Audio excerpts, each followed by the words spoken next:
കിച്ചന്റെ സ്ഥാനം അഗ്നികോണിലാണ് ഏറ്റവും ഉത്തമം. അവിടെ പറ്റാത്തവർക്ക് നോർത്ത് വെസ്റ്റിൽ ചെയ്യാം. ഏറ്റവും നല്ല മാസ്റ്റർ ബെഡ്റൂം എന്ന് പറയുന്നത് കന്നിമൂലയിൽ ചെയ്യാം. നിങ്ങൾ ഒരു പുതിയ വീട് പണിയാനായിട്ട് ആഗ്രഹിക്കുന്ന വ്യക്തികളാണോ? ഒരു 10 കാര്യങ്ങളൊന്ന് ശ്രദ്ധിക്കൂ. ഒന്നെന്ന് പറയുന്നത്, നമ്മൾ ഒരു വസ്തുവുണ്ട്. ഈ വസ്തുവിൽ ആദ്യം നമ്മൾ ആ വസ്തുവിലേക്ക് കയറുകയാണല്ലോ വേണ്ടുന്നത്. അങ്ങനെയാണെങ്കിൽ അതിൻ്റെ പ്രധാന ഗേറ്റ്, അതിലേക്ക് വസ്തുവിലേക്ക് വരുന്ന ഗേറ്റ് എവിടെ വേണം? അത് ഈസ്റ്റിലാണെങ്കിൽ പകുതിയിൽ നിന്നും വടക്ക് കിഴക്കിലോട്ട് ചെയ്യാം. അത് നോർത്തിലാണെങ്കിൽ പകുതിയിൽ നിന്നും വടക്ക് കിഴക്കിലോട്ട് ചെയ്യാം. അത് വെസ്റ്റിലാണെങ്കിൽ ഈ പകുതിയിൽ നിന്നും വടക്ക് പടിഞ്ഞാറിലോട്ട് ചെയ്യാം. അത് സൗത്തിലാണെങ്കിൽ ഈ പകുതിയിൽ നിന്നും തെക്ക് കിഴക്കിലോട്ട് ചെയ്യാം. അപ്പം ഈ രീതിയിൽ നിങ്ങൾക്ക് അതിലേക്ക് വരാവുന്ന ഗേറ്റ് പണിയാവുന്നതാണ്. അടുത്തത്, ഈ വസ്തുവിൻ്റെ ചരിവ് എങ്ങോട്ടായിരിക്കണം? തെക്ക് പടിഞ്ഞാറ് ഏറ്റവും ഉയർന്ന്, അത് കഴിഞ്ഞ് ഒരല്പം താന്ന് തെക്ക് കിഴക്ക്, അതിൽ ഒരല്പം താന്ന് വടക്ക് പടിഞ്ഞാറ്, ഏറ്റവും താന്ന് വടക്ക് കിഴക്ക്. ഈ രീതിയിൽ ഇതിനെ ചെയ്യാം. അപ്പം വസ്തുവിൻ്റെ ഹൈറ്റാണ് നമ്മൾ രണ്ടാമതായിട്ട് സൂചിപ്പിച്ചത്.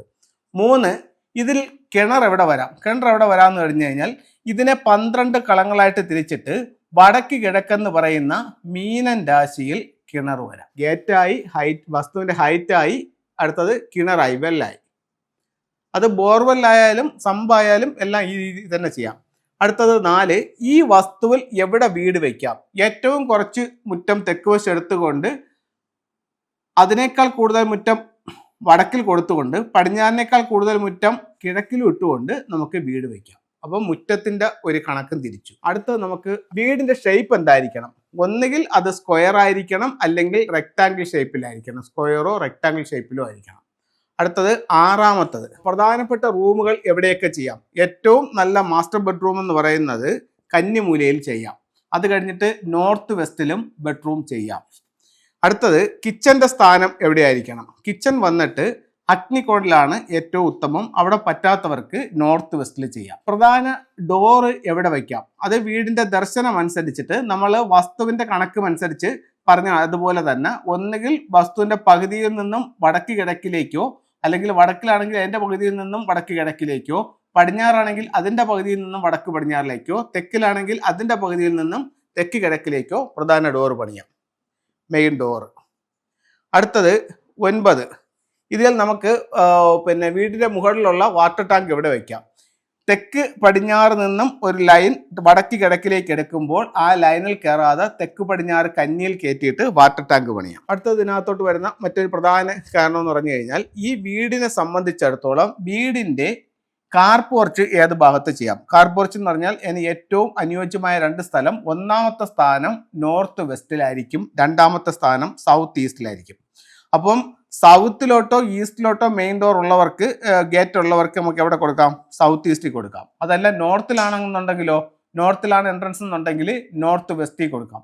വെസ്റ്റിലാണ് എൻട്രൻസ് എന്നുണ്ടെങ്കിലും നോർത്ത് വെസ്റ്റിൽ കൊടുക്കാം. അപ്പോൾ ഈ രീതിയിൽ ഒരു വീട് വെക്കുന്നവർ പ്രധാനമായിട്ടും ഈ 10 കാര്യങ്ങൾ അറിഞ്ഞിരിക്കുന്നത് ഒത്തിരി നല്ലൊരു ജീവിതം മുന്നോട്ട് നയിക്കാനായിട്ട് ഈ വീട്ടിൽ വാസ്തുപ്രകാരം അവർക്ക് സാധിക്കുന്നതാണ്. അടുത്തത്, ഫംഗ്ഷയുടെ ചില ടൂളുകളിലേക്ക് പോകാം.